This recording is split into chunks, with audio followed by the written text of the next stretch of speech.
پاکستان کے ضلع قصور کے اس نوجوان مجاہد کی کہانی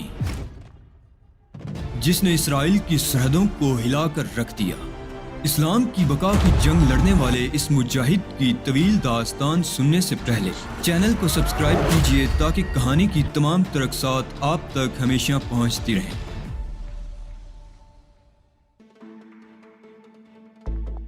نام کیا ہے تیرا سرداریا؟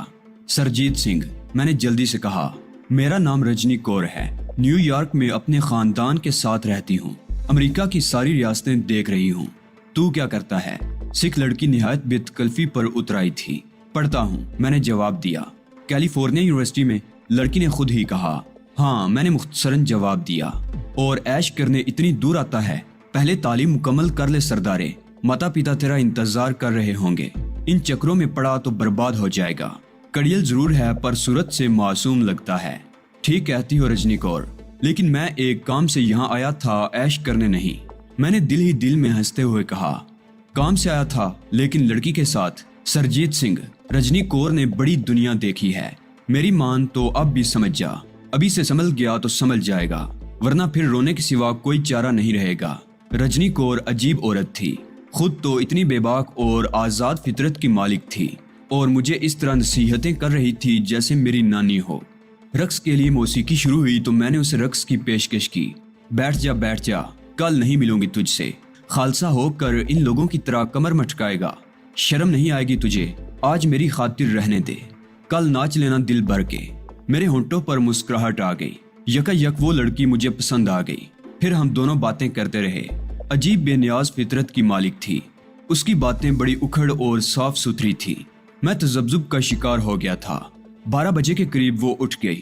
اچھا، اب میں چلتی ہوں۔ کہاں جاؤ گی رجنی کور؟ میں چھوڑاؤں؟ جا، وہ چھپکلی تیرا انتظار کر رہی ہوگی۔ ایسا نہیں ہے رجنی، میں نے پہلے بھی تم سے یہ بات کہی ہے، یقین نہیں آتا، پر تو کہتا ہے تو چپ ہو جاتی ہوں۔ بس جا، آرام کر، واہ گرو تجھے کامیاب کریں۔ رجنی کے لہجے میں خلوص تھا۔ کل آؤ گی رجنی؟ میں نے بے اختیار ہو کر پوچھا۔ نہیں، کل میں سان فرانسسکو جا رہی ہوں، وہاں سے سالیناس جاؤں گی، چرواہوں کا کھیل دیکھنے۔ یہ کہہ کر وہ باہر نکل گئی۔ اس نے پلٹ کر بھی نہیں دیکھا تھا۔ میرے دل میں اس کے لیے ایک عجیب سا احساس پیدا ہو گیا تھا۔ میں واقعی فیصلہ نہیں کر پایا کہ وہ کس قسم کی عورت یا لڑکی ہے۔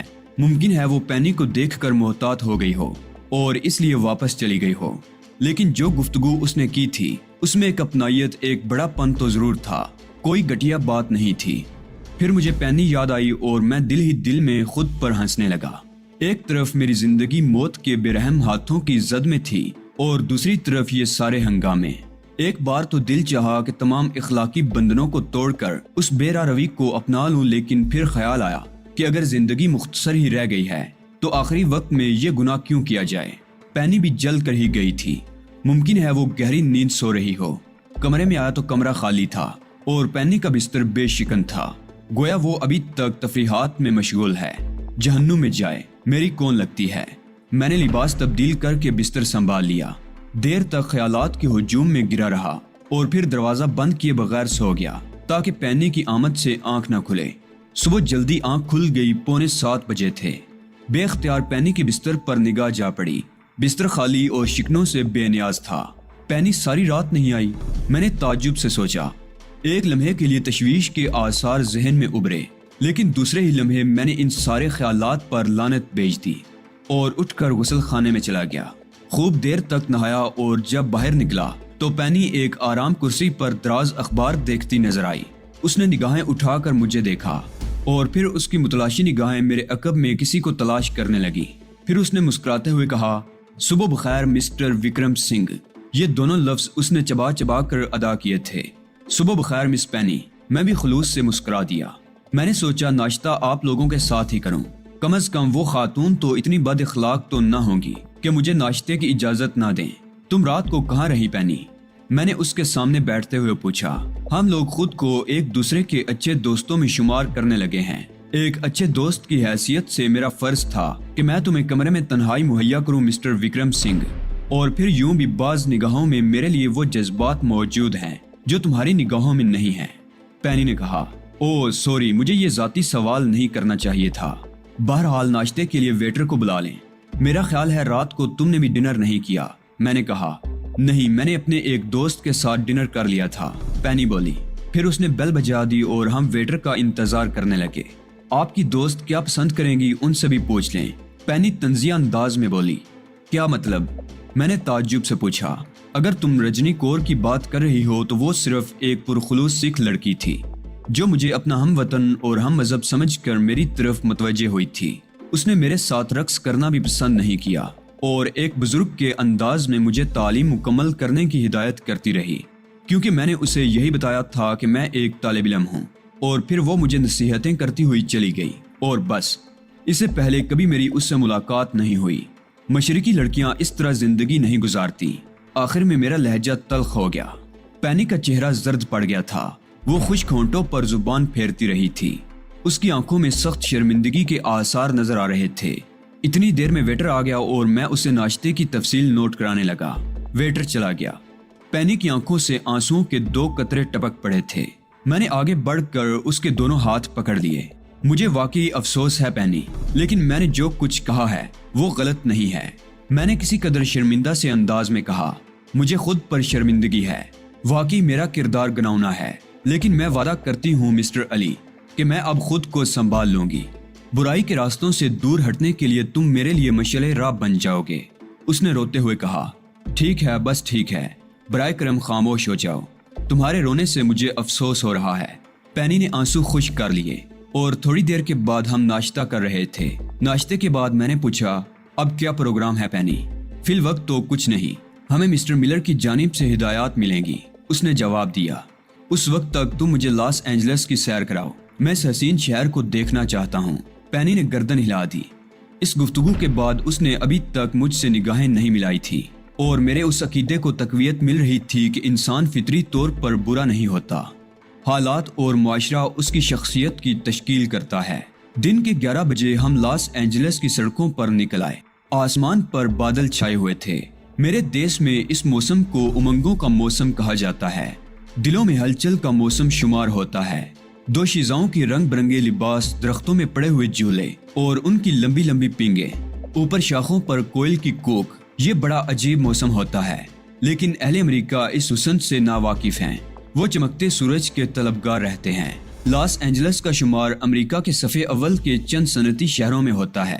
اس کا نواحی علاقہ زراعت اور مویشیوں کے لحاظ سے انتہائی زرخیز اور قیمتی ہے۔ ہوائی جہازوں اور موٹروں کے لاتعداد کارخانے یہاں موجود ہیں۔ اس کے علاوہ یہاں کی خصوصی صنعت خام سیلولائڈ فلموں کی تیاری ہے۔ جس طرح سان فرانسسکو میں چین کے باہر چین کے باشندوں کی سب سے بڑی آبادی موجود ہے، اسی طرح لاس اینجلس میں میکسیکو سے باہر میکسیکو کے باشندوں کی سب سے بڑی آبادی ہے۔ طرز تعمیر میں تنوع ہے، یہاں گنبد دار مکانات بھی ہیں اور برے پتھروں کے رنگین شیشوں والے مکانات کی بھی کثرت ہے۔ جدید ترین عمارتیں بھی ہیں جن کی بلندیاں آسمان کو چھوتی نظر آتی ہیں۔ پلازا کا علاقہ شہر کے کلب میں شمار ہوتا ہے اور یہ جگہ پبلک جلوسوں کے لیے مشہور ہے۔ آلسویرا اسٹریٹ پر لکڑی کی ایک سلیب 1781 کے کسی واقعے کی یادگار کی شکل میں موجود ہے۔ اس سڑک پر بیش قیمت دکانیں بکھری ہوئی ہیں۔ خوبصورت ریستوران ہیں جہاں لکڑی اور کاغذ کی بنی ہوئی خوبصورت لالٹینیں لٹکی ہوئی ہیں۔ رات گئے اس علاقے کی رونق شباب پر ہوتی ہے۔ کانگ چیو کا چینی مندر، جاپانی تھیٹر اور پھر گراؤنڈ ایونیو پر خوبصورت پبلک لائبریری، یہ تمام چیزیں لاس اینجلس کو خوابوں کا شہر بناتی ہیں۔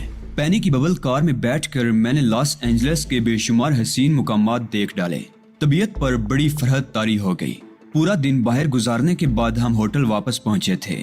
کمرے کا دروازہ کھول کر اندر داخل ہوئے ہی تھے کہ ایک ویٹر نے ایک خوبصورت لفافہ ہاتھ میں تھما دیا۔ آپ کے لیے ایک پیغام ہے جناب، اس نے ادب سے کہا۔ لفافے پر ہوٹل کا نام درج تھا اور اندر ایک کاغذ موجود تھا جس پر لکھا تھا، پینی جس وقت بھی واپس آؤ اس فون پر رنگ کر لو، ملر۔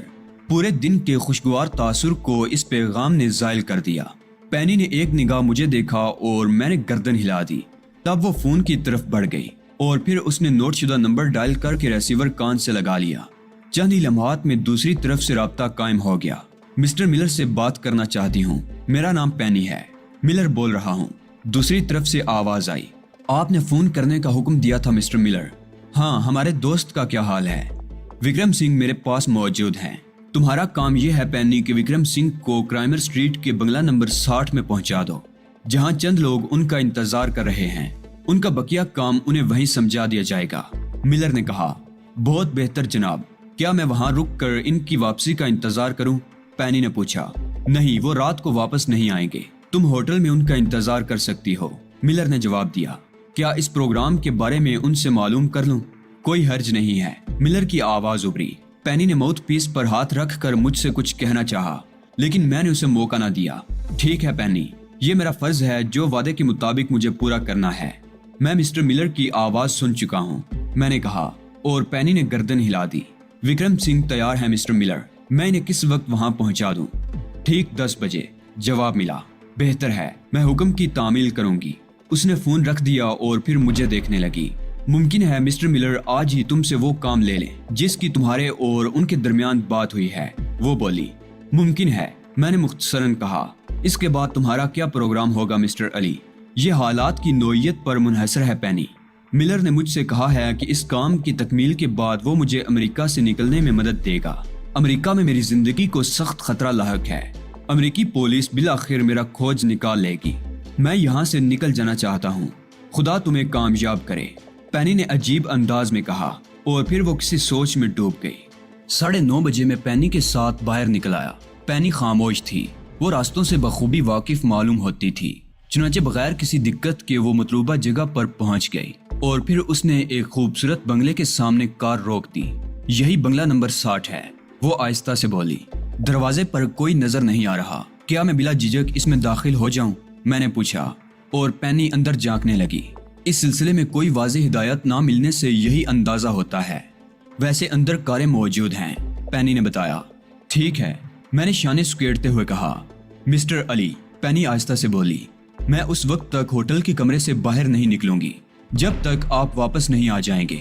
آپ وہاں سے فارغ ہو کر سیدھے ہوٹل واپس آئیں۔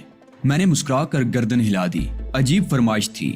پینی کی یہ ہدایت محبت آمیز تھی، لیکن میں کسی قیمت پر اسے قبول نہیں کر سکتا تھا۔ میں عمارت کے گیٹ میں داخل ہو گیا اور پھر چند قدم ہی آگے بڑھا تھا کہ اندر سے ایک قدآور شخص نکل آیا۔ اس کے بدن پر سلیپنگ گاؤن تھا، اس کے بال سفید تھے، لیکن چہرے اور جسم کی بناوٹ سے کافی صحت مند نظر آتا تھا۔ اس نے خفیف سے انداز میں گردن ہلائی اور سوالیہ انداز میں بولا، وکرم سنگھ؟ جی، میں نے جواب دیا۔ تب اس نے مجھے ساتھ آنے کا اشارہ کیا اور میں اس کے ساتھ اندر داخل ہو گیا۔ عمارت خاصی دلکش اور قیمتی سامان سے سجی ہوئی تھی۔ جس راہداری سے گزر کر ہم ایک کمرے کے دروازے پر آ کر رکے تھے، اس میں قیمتی قالین بچھا ہوا تھا۔ اس شخص نے دروازہ کھولا۔ اندر تیز روشنی تھی اور ایک میز کے پیچھے چند افراد نظر آ رہے تھے۔ سامنے کی سمت میں بھی کئی کرسیاں پڑی ہوئی تھی۔ سلیپنگ گاؤن میں ملبوس شخص نے میرے لیے کرسی سرکا دی اور مجھے بیٹھنے کا اشارہ کیا۔ میں خاموشی سے کرسی پر بیٹھ گیا۔ پھر وہ ایک دیوار کی طرف بڑھا اور اس نے دیوار پر لگا ہوا سرخ بٹن دبا دیا۔ دفعتاً میرے بدن کو ایک جھٹکا سا لگا اور پھر یوں محسوس ہوا جیسے بدن پھٹ جائے گا۔ ایسا قرب، ایسی اذیت ہو رہی تھی کہ دماغ معاف ہونے لگا تھا۔ میں نے بوکھلا کر اٹھنے کی کوشش کی، لیکن ہاتھ پیروں میں جان ہی کہاں تھی۔ سلیپنگ گاؤن والے نے ہاتھ میں ربڑ کے دستانے پہنے اور میرے نزدیک آ کر میرا لباس ٹٹولنے لگا۔ غالباً اسے کسی ہتھیار کی تلاش تھی، لیکن ایسی کوئی چیز میرے پاس کہاں سے آئی۔ جو کچھ میرے لباس سے برآمد ہوا اس نے نکال کر سامنے رکھ دیا اور پھر دیوار کے قریب پہنچ کر سرخ بٹن آف کر دیا۔